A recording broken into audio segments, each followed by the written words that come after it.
What is up, YouTube? So I'm glad to be finally back and creating YouTube videos for my YouTube watchers and viewers. And in today's video, I would like to discuss what are the top 3 lenses that I use for my Canon 200D APS-C camera.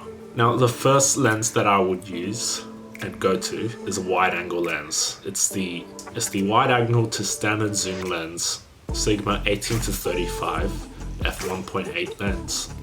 The reason why I got this lens is because that for the price, it was relatively inexpensive, and for the value that you get for it is that it was high for the price. This lens will give you an equivalent full-frame focal range between 28mm and 56mm, which is a pretty usable working range on an APS-C camera.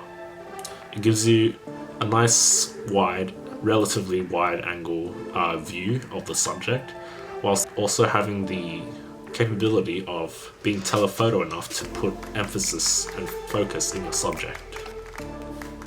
The sharpness that you get out of this lens is incredibly superior to what I'm filming on right now, which is the 18-55mm f4.5 to 5.6. That's because throughout its designs, its optics are well crafted and made in Japan, as you can see from a few of the images that I've created or posted on my Instagram account. The next lens that I'd like to talk about is the Canon EF 50mm f1.8 STM lens, otherwise known as the Nifty 50. Now, I haven't used this lens that much, probably because my Sigma lenses offer so much better image quality compared to this lens, and the fact that it's probably because that it was built cheaply compared to the Sigma Art Series lens that I own.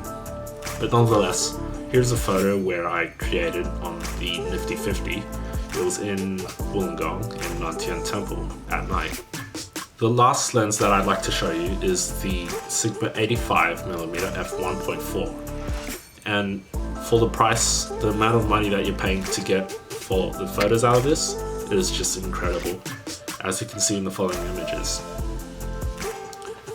Now, this focal range I've used a lot in my street photography photos, especially in and around Sydney, where you can see how tack sharp it can get, even though I'm shooting on an APS-C camera.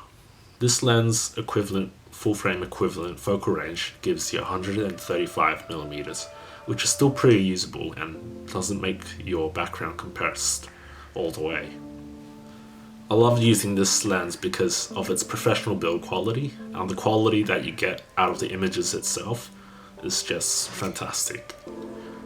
Also, it is weather sealed, so that if I do choose to upgrade my body to a weather sealed camera body, I would have a fully weather sealed camera setup. The main limitation that I can think of is in regards to the Sigma 18-35mm lens, because it only works on APS-C format cameras.